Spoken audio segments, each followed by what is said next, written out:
siya. Yan. Ayusin lang natin yung camera natin.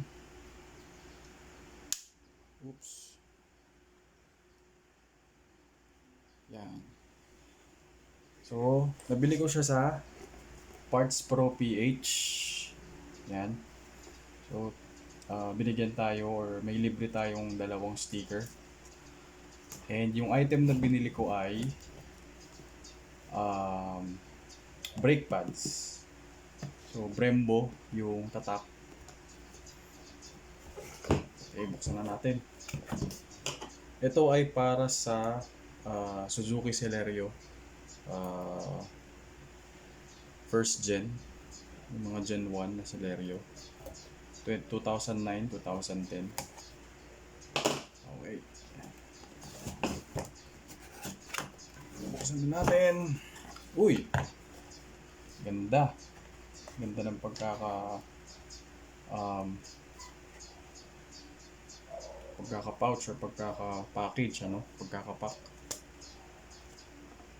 Alin natin yan. Sana nakikita. Ayun, nakikita nga, oh. Tabi natin isa. Ganda. So, first time ko magbuklat ng bagong brake pads, no? Kasi before, yung mga ano lang, hindi naman pipitsugin pero alam mo na yung mga normal lang na brake pads na nabibili mo sa auto supply. So, ito siya, oh. Ganda. Hindi siya nagpo-focus na ano.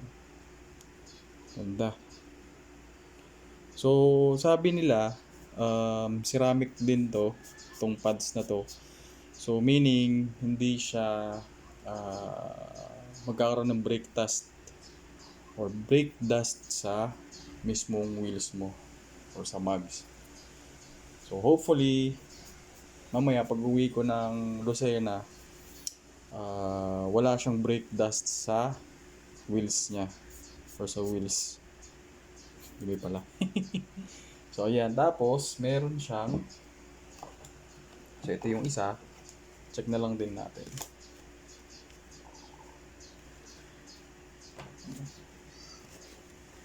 Uy, oh. Ayan, oh. Oh. Ito yung para sa likod yata. Kung di ako nagkakamali. Di ba? Ganda. So, ang price nito ay nasa 1,425. So, ito yung resibo. Yan, ito yung price. Yan. So, para lang dito sa front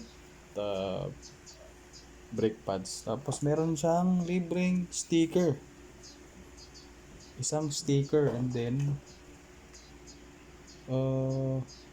ito. Okay. Para dun sa likod.